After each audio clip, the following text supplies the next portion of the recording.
बिस्मिल्लाहिर्रहमानिर्रहीम। Cracking the GRE की book से हम एमसीक्यू सॉल्व कर रहे हैं। चैप्टर नंबर 3 है जो कि कैलकुलस से मुताल्लिक है। तो उसका एमसीक्यू नंबर 6 है कि let P with components 1 -1 1 and Q, ये दो पॉइंट्स हैं हमारे पास। Find the point R on the line containing P and Q. यहाँ बात की गई है कि हमारे पास एक लाइन है जिसके ऊपर ये दो पॉइंट्स हैं, एक P है और दूसरा Q है। ये मान लेते हैं हम कि ये P और Q है।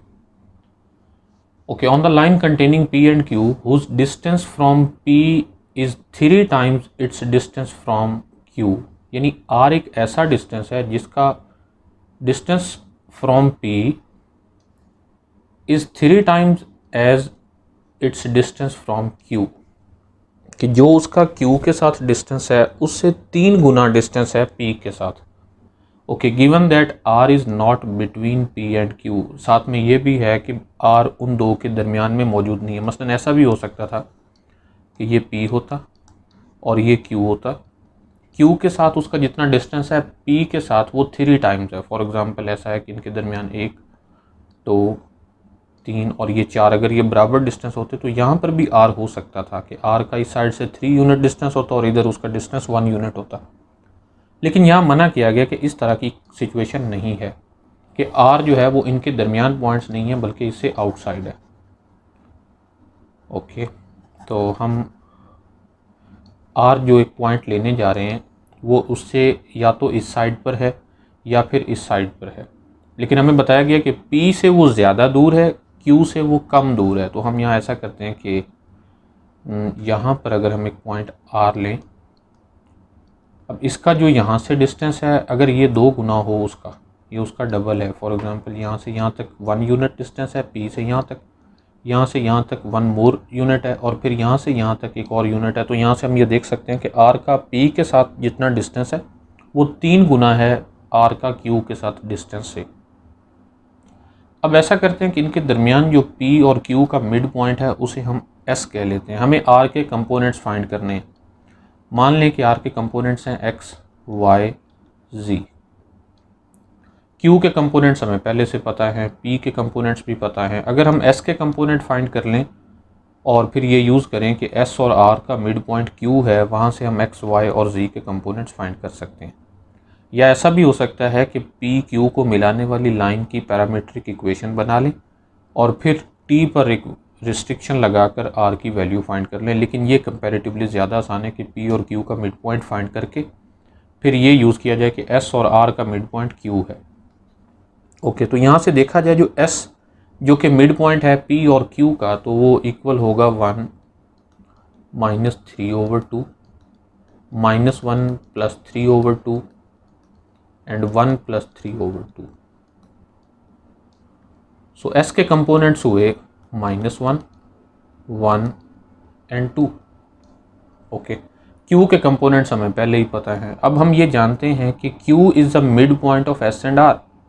अब चूँकि Q मिड पॉइंट है, यहाँ से हम लिख लेते हैं कि Q is mid point of SR के लाइन जो भी है।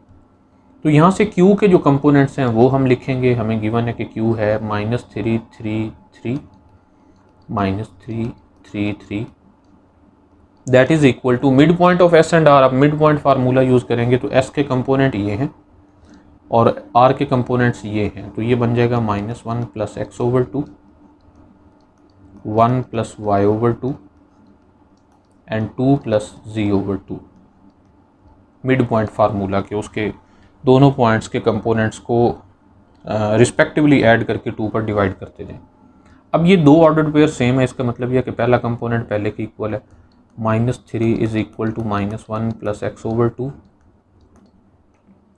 3 is equal to 1 + y/2 and 3 is equal to 2 + z/2। तो यहाँ से हम लिख सकते हैं -6 + 1 is equal to x, 6 - 1 is equal to y and 6 - 2 is equal to z। तो हम ये देख सकते हैं कि जो पॉइंट R है उसके कंपोनेंट्स हैं -5, 5, 4। तो ये हमारा वो रिक्वायर्ड पॉइंट है। तो यहाँ ऑप्शन नंबर बी राइट है।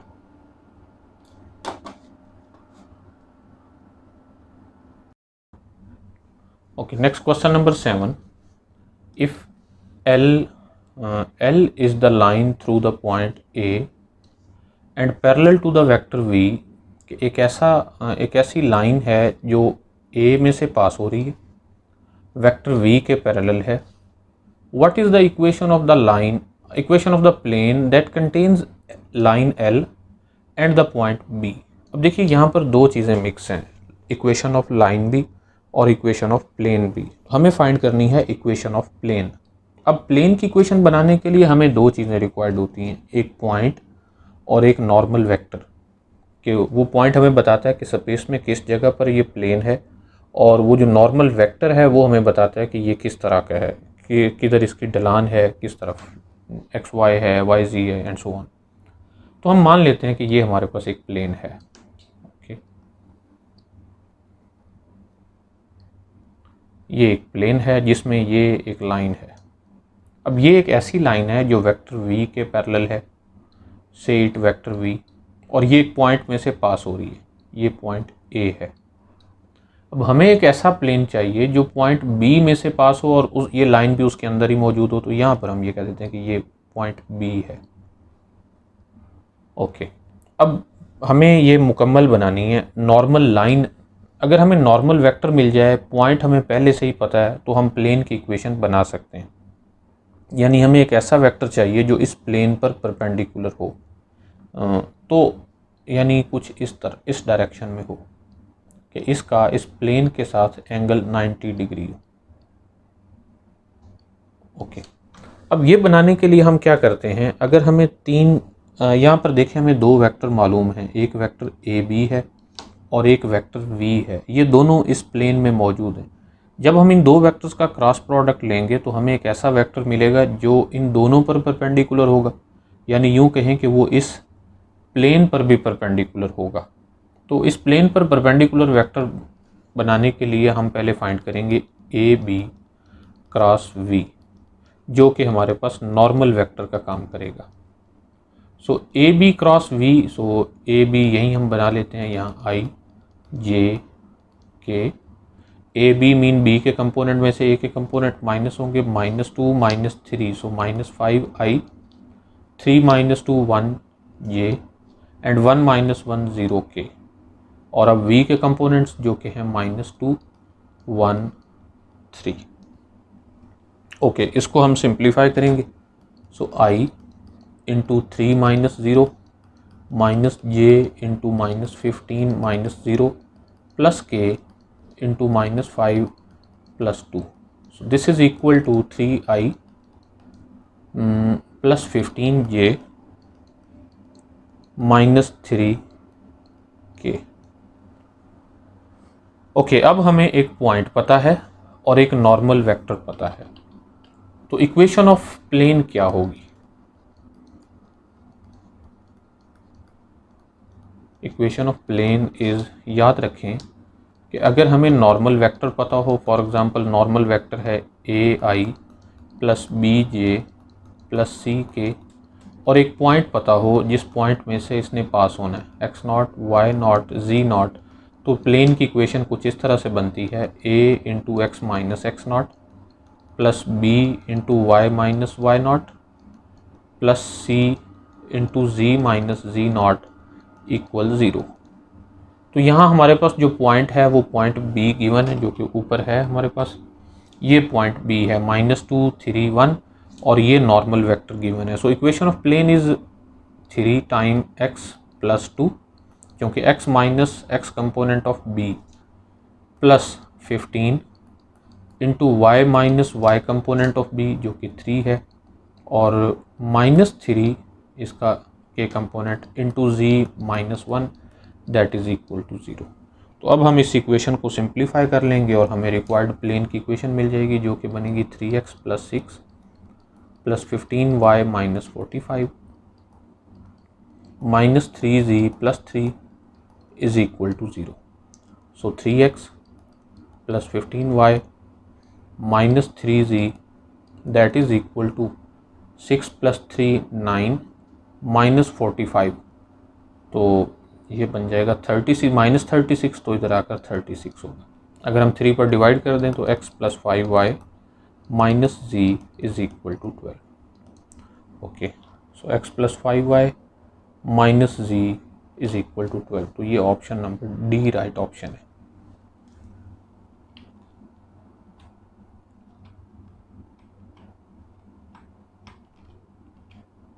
Okay, next number 8, find the perpendicular distance from the origin to the plane. अब ये एक प्लेन है और ये एक ऐसा प्लेन है जिस पर 1 2 2 एक नॉर्मल वेक्टर है। अच्छा, प्लेन का किसी भी पॉइंट से डिस्टेंस फाइंड करना हो तो उसका प्रोसीजर क्या है? देखिए, अगर हमारे पास एक प्लेन है तो इसी प्लेन को हम पहले तो इस फॉर्म में लिखेंगे x + 2y + 2z - 6 = 0। तो अगर हमारे पास एक प्लेन की इक्वेशन दी गई हो ax + by + cz + d = 0 और एक पॉइंट दिया गया हो x0 y0 z0 जो कि उस प्लेन पर ना हो, तो उस प्लेन का इस पॉइंट के साथ डिस्टेंस फाइंड करने का फार्मूला है d = mod ax0 + by0 + cz0 + d mod divided by √a² + b² + c²। क्या प्रोसीजर है कि उस प्लेन की इक्वेशन में x को x0, y को y0 और z को z0 उस पॉइंट के कंपोनेंट्स x, y, z की जगह रिप्लेस करके मॉड ले लें और डिवाइडेड बाय x का coefficient square plus y coefficient square plus z coefficient square ले लें, तो हमें वो परपेंडिकुलर डिस्टेंस मिलता है उस पॉइंट का उस प्लेन के साथ। अच्छा, अब जो पॉइंट हमें यहाँ पर दिया गया वो है 0 0 0, चूँकि ओरिजिन के साथ डिस्टेंस फाइंड करना है, तो d will be equal to 0 + 2 × 0 + 2 × 0 -6 mod whole divided by x coefficient जो कि 1 है 1² plus y coefficient square plus z coefficient square, तो ये इक्वल होगा -6 mod डिवाइडेड बाय √9 या फिर ये हो जाएगा 6/3 या फिर हम इसे लिख सकते हैं 2। So the right option is C.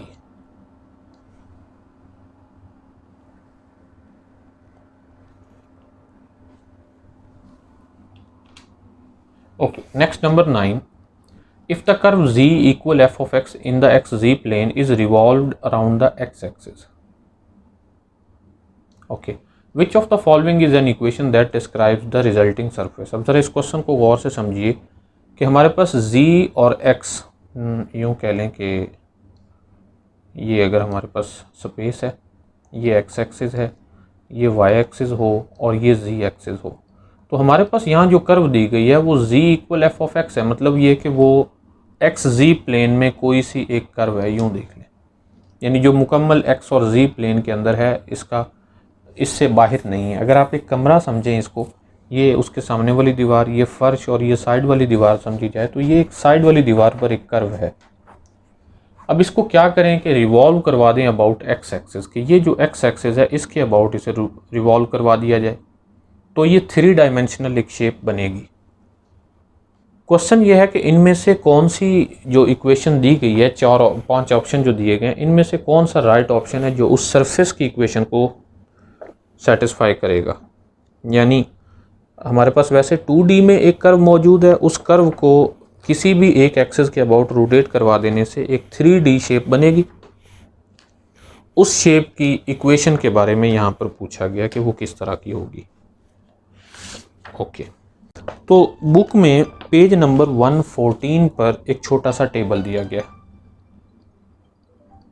Page number 114, वो अगर आप देखेंगे तो वहाँ से आपको ये क्लियर हो जाएगा। उसमें चंद एक कर्व्स के बारे में बताया गया, तो मैं उसमें से वही कर्व लेने लगा हूँ जिसमें z और x इन्वॉल्व हों।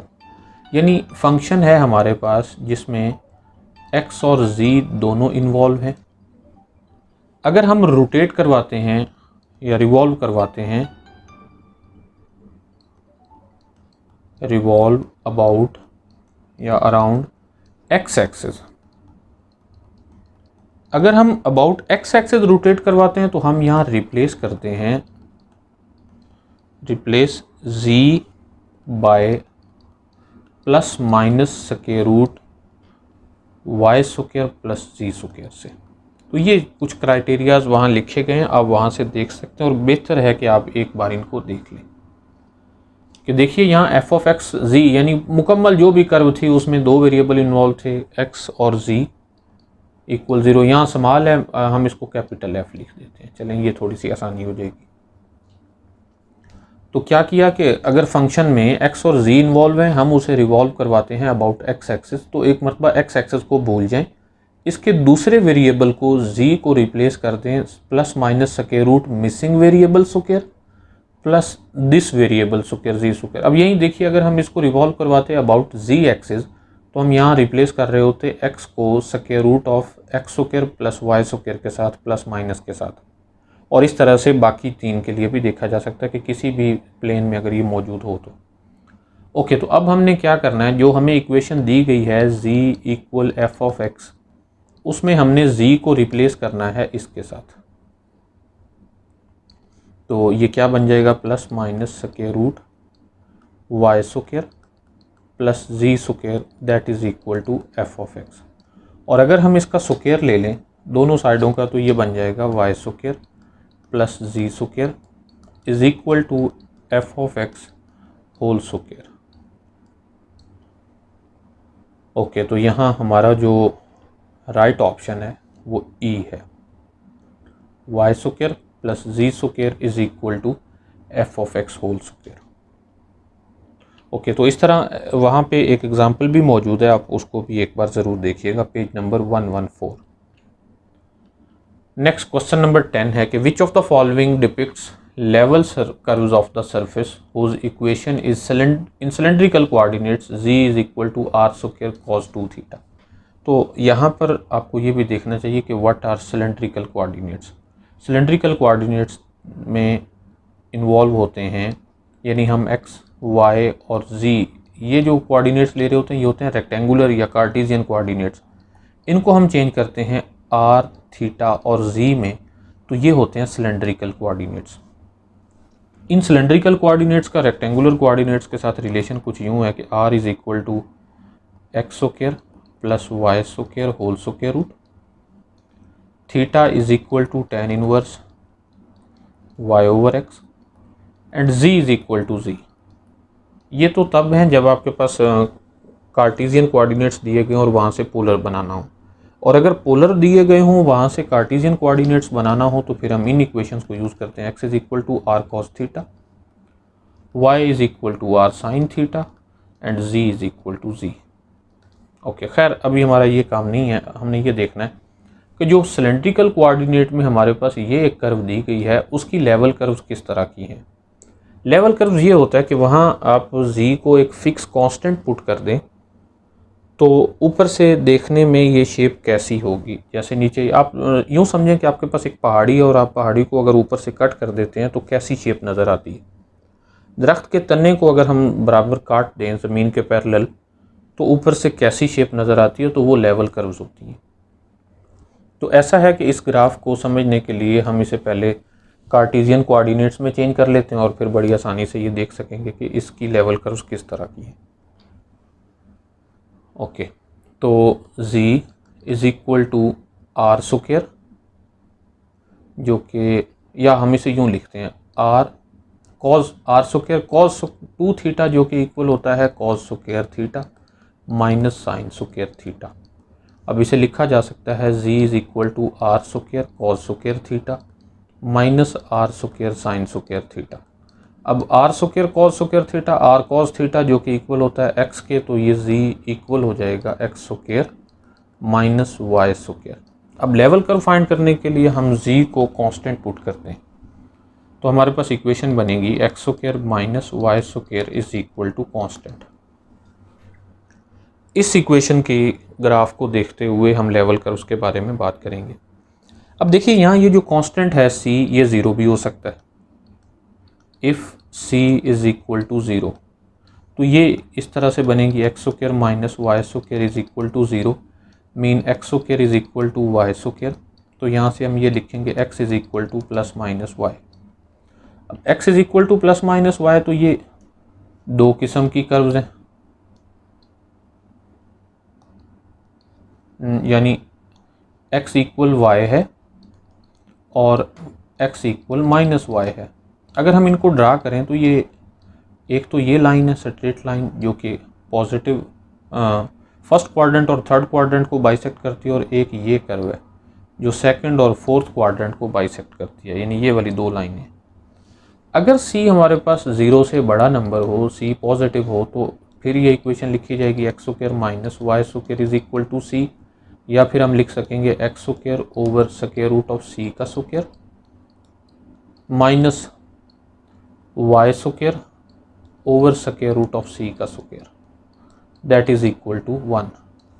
अब ये हमारे पास हाइपरबोला है जो कि अलोंग एक्स एक्सिस है, यानी इसके ग्राफ कुछ यूं बनते हैं। ये डिपेंड करता है c पर। अगर c बड़ा होता चला जाएगा तो इसकी कर्व्स इसी तरह की फैमिलीज ऑफ कर्व्स बनेगी, यानी c को वेरी करवा देने से ये इस तरह के पैराबोलाज बनेंगे। और अगर यही c हमारे पास नेगेटिव हो, c इज़ नेगेटिव, तो फिर हम लिखेंगे x square minus Y square is equal to negative constant, कोई भी कांस्टेंट नेगेटिव ही कह दें। तो अब हम इसको कुछ यूं लिखेंगे कि y square over square root of c का square minus x square over square root of c का square, that is equal to 1। अब ये जो हैं ये y के अलोंग हाइपरबोलाज हैं, यानी इस तरह के c पे डिपेंड करता है। जैसे जैसे c को वेरी करवाएंगे वैसे वैसे ये कर्व वेरी कर जाएंगी। तो बेसिकली हमें यहाँ से ये जो कर्व्स बनी उसकी लेवल कर्व्स ऊपर नज़र आ रही हैं कि यहाँ से ऑप्शन नंबर जो c है ये राइट ऑप्शन है।